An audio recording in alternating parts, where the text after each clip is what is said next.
At 21 years of age, something very fundamental changes in the system. After that, the karmic influence is a much bigger influence. So it's a web of karma. You must have some kind of a solvent that you don't get stuck in it.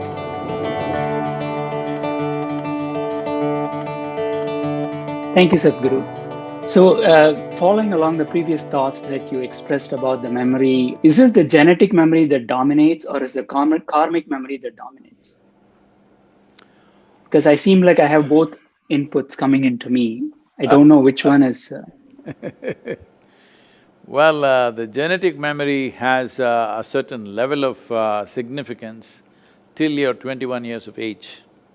At 21 years of age, something very fundamental changes in the system, that the genetic memory becomes less dominant, it just starts playing minimal role.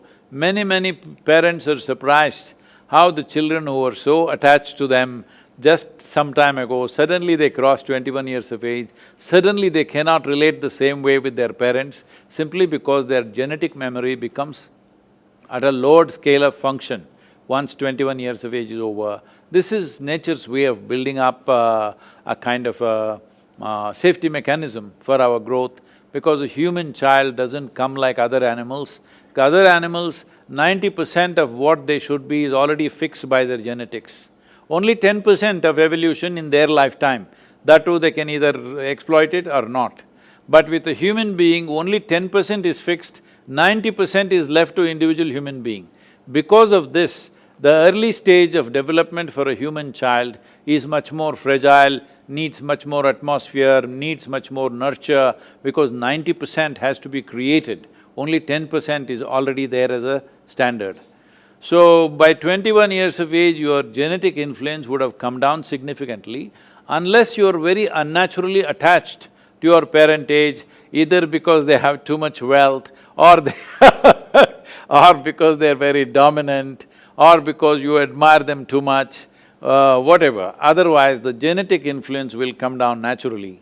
So after that, the karmic influence is a much bigger influence than the genetic influence. When we say karmic influence, we should not… because there is this wrong perception that karma means it was only talking about something that comes from elsewhere from another life or whatever. It's not like that. From this morning, from the time you got up to this moment, your body is doing its own physical karma, mind is doing its mental karma, emotion is doing its emotional karma, energy is doing energetic karma.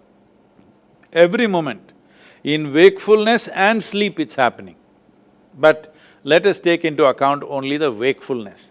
From the moment you got up till now, how much of these four aspects of karma have you performed consciously? If you look at it, I don't want to ask you the question, I would normally ask, but with you are all doctors, I won't ask you the question, I will just say this, you please analyze this yourself. Not even 1%, way below 1% is what you're conscious of. Everything else is happening unconsciously. Or in other words, instead of using the unconscious word, which is a kind of a negative word, let's say you're happening automatically. You're happening automatically because of the karmic memory. You have so much memory that you don't have to really think. You don't have to think how to eat. See, when the first time as a child, eating was such a big thing, especially Indian food, it was falling all over you. But today, very efficiently you eat, but you don't think exactly how to hold the food, what to do, because this memory has been built up with your karma. Karma means action. These four dimensions of action are always building things up to make life easier for you, not to entangle you. So it's a web of karma that you create.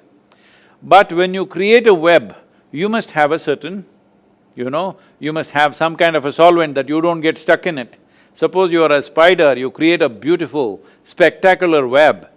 It is for others to get stuck in it, some other insect. But if the spider itself gets entangled in it, that is a stupid spider. So that is what is happening to human beings. An elaborate system of memory is being created every moment. See, you may be sleeping, there are many experiments like this, I won't go into the detail. Even when you're sleeping, you're fast asleep, you don't know. I will speak in a language that you do not know 1 or 10 sentences. Actually, we can hypnotize you after many months or years. We can make you say those sentences in a language that you do not know, at a time… you perceived it at a time when you are fast asleep. It is possible to do that. So I am saying if you walk from this place to that place, there may be 25 different kinds of smells. You may not notice it consciously. Only if it's very acute, either it is very bad or very good, you may notice it, otherwise you don't notice it. But in the sensory system, all that is recorded. So without knowing why, without actually mentally or intellectually articulating it, you just don't like to go to certain places. Maybe it's the smell, maybe it's the vision, maybe it's the sounds, maybe it's just the energy there, whatever it is, your four dimensions of karma, physical, mental, emotional and energetic karma, is always building an elaborate and spectacular web for you. This web is not to trap you, this web is to make life automatic so that many things you don't have to think. Just like that you can do it because it's in your karmic memory. But unfortunately, because people are getting so identified with many things that they do, and they start choosing what is good and what is bad. The moment you say this is good, you will develop certain affinity for it. The moment you say this is bad, you will develop certain aversion for it. Both in affinity and aversion, you will get stuck. Now you built an elaborate web and you got stuck in your own web. This is the fate of karma for most people. Karma is the most dynamic way to exist. It simply literally means you are the maker of your life. For you to be the maker of your life, without your neurological system functioning to your commands, you will never be the maker of your life. You will always be an accidental life.